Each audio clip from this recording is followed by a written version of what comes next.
Start. After being away from Beasley for, I think it's been a month now, and being on the road for so many days, it's nice to get back. I think for us, with school being out, some of being on the road was a good thing, but with so many new guys, I think it wore on some guys as well too. But yet at the same time, with the injuries that we've had in this program, I think being on the road was good for some of our new guys. Marvin Cannon has just blossomed over the last 5 or 6 games. Isaiah Wade, the last couple of games, has really found himself and got his game back.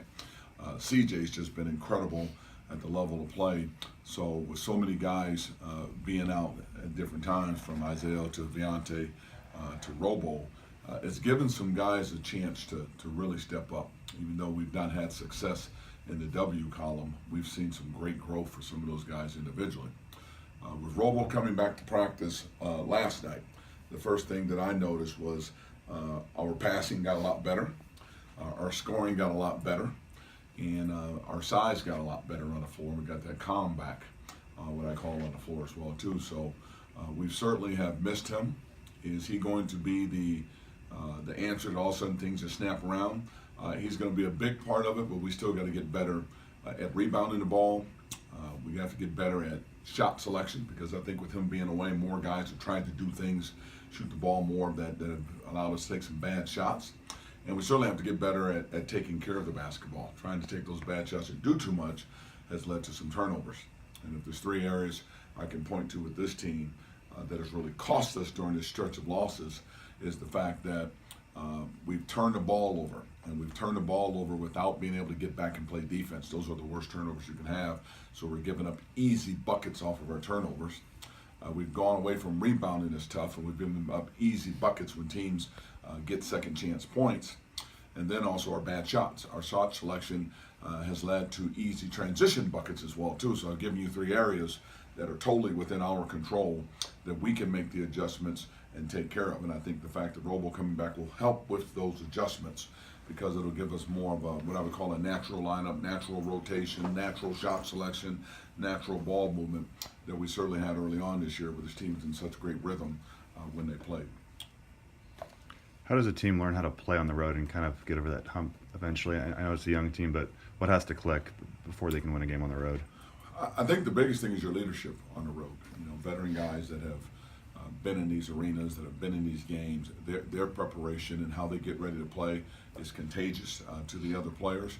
And then defensively, you've got to be so tough defensively, and you cannot turn the ball over on the road. You just can't, because every turnover, particularly the kind that you cannot get back and play defense on, it allows a couple of things to happen. Number one, it gives the other team a tremendous amount of confidence playing against you, and it brings the crowd into the game. And for these new guys that have never been on the road, I think that's been the biggest surprise for them, how tough the competition is, and then the energy in the buildings they're playing in. And anytime you turn that ball over, you increase that energy in a big way. The last 10 minutes against Utah were a different story, looked much better. What are the things you want to see this team build on from those final 10 minutes in your games this week? Good question. I told them at halftime, before we come back to Pullman, we need to find our game, because I felt like we'd lost our game. And a lot of that, again, with us being out of our natural lineup, rotation, skill sets, all of those things, scoring, all of those things with our injuries and that. It was just very important that we got back to playing the way we were capable of playing, even though we didn't have Robo on the floor. It was a very quiet conversation at halftime, and then about that 8-minute mark, as we were starting to play better, I thought Viante Daniels did a great job talking to this team in a huddle along those same lines, and we felt like we got our energy back on the road in the toughest road trip of the conference. Is the Mountain Schools. The toughest game of that road trip is the second game. In the second half of the second game, we rose up to another level of play. That was a good sign for me. And the fact that Isaiah Wade played so well in that game as well. CJ got back on his game, and we started playing the way we were capable of playing. I thought that was a good thing for us before coming back home. If you want to take a bright spot out of a terrible start to a road season with UW, Colorado, and Utah, that was the bright spot. Although the UW game wasn't a bad game for us. We missed and had some turnovers in that game. We missed some big scoring out of Robo in that game. With Robo out, a lot of players are getting bigger minutes for that span he was gone. Specifically, Elby, who's playing 30, 35 minutes a game. Is there a concern a player that's so young, given so much responsibility and that sort of scenario? You know, I think you can go back or you can look across the country, and there have been a lot of freshmen that have had spectacular freshman season. I think in this day and age, with kids playing so much AAU basketball, I mean, some of these kids coming out of high school over a 2-year span of the double summers, they probably played 60 to 90 extra games. So it's just different. They're different stamina, different body types. As long as physically you can handle the pounding and everything, I think CJ is a very unique player because he has a passion, number one, for the game. He loves to play. And then when you put him on the floor, he loves to run and dunk. That energy that he has just gets ignited when he gets opportunities to do that. So during the course of the game, he has what we call EGBs, energy generating behavior things that happen that give him more energy. With Robo coming back, it's going to give him even more energy.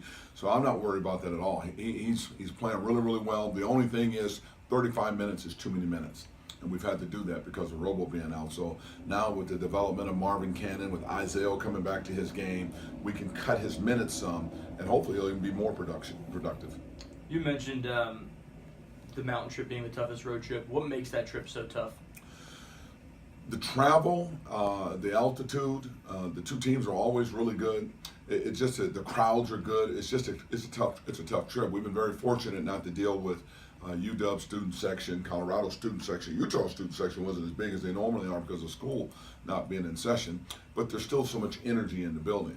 But the biggest thing is the travel to get there. We left out of here on Wednesday, and you get into Denver and late, and then you take a bus into Boulder, and then you get up and practice and play the next day. You get up on Friday, you jump on a plane, you travel early to get over to Salt Lake. You have to have a practice, then you get to bed and get up and have another shoot around and play again while they're sitting there waiting for you. That's a tough trip. And the first game is not as bad in the altitude, but I don't care which way you play the trip. Utah first, Colorado second, Colorado first, Utah second.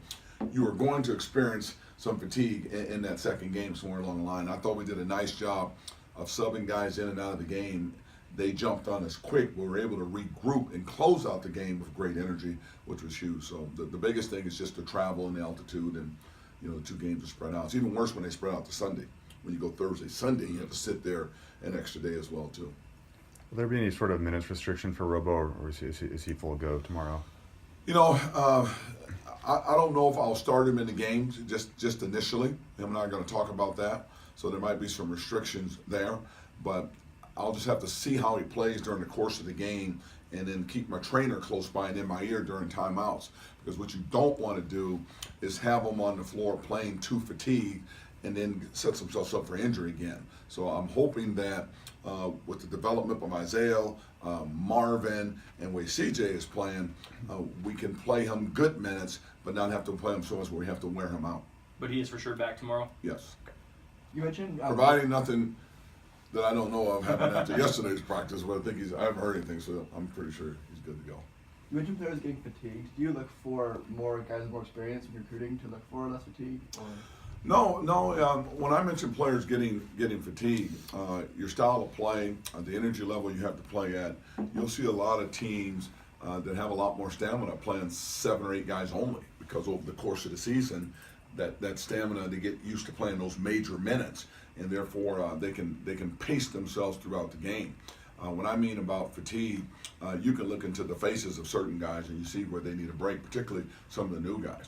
And what typically happens with players, if you're a player, you don't want to come out of a game. And that's the worst thing you can do, because you really are hurting the team, particularly if you're sacrificing on the defensive end so you can run down and score on the offensive end. We always have a thing in basketball to say the floor is tilted. It goes really fast when you run down on offense. You're running uphill coming back on defense. When that needs to happen, you need the substitute.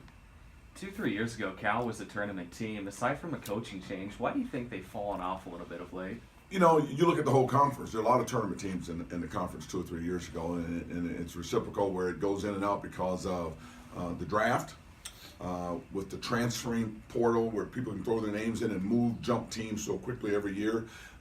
It's no different. It's affected everybody in the conference in one way or another.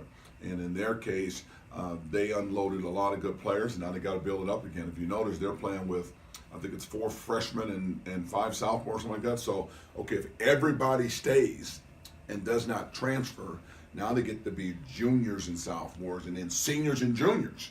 When they're seniors and juniors, if they stay together, they're going to be really good because now they've got experience, they got size, they understand the league, they've been through the pressures. Someone else now they're playing the other teams that may have freshmen, sophomores, and they're playing with junior, seniors. If you can get to that balance, that's a really good thing for you. And then Stanford on Saturday, that's a team with a lot of height, with your team thriving in the transition offense. What's the best way to attack them? Get them off the boards. That's just a huge game of blocking out and rebounding the basketball because you can't get in transition if teams are scoring the ball, and you're going to get into trouble if they're getting second chance points where they're rebounding and scoring because now you're susceptible to fouling, and you're certainly not going to be able to get out and run as much. You've got Justice Sewing on Cal tomorrow. Had a lot of success against you guys last year. At, I think 25 in the road game. How do you stop a player like that?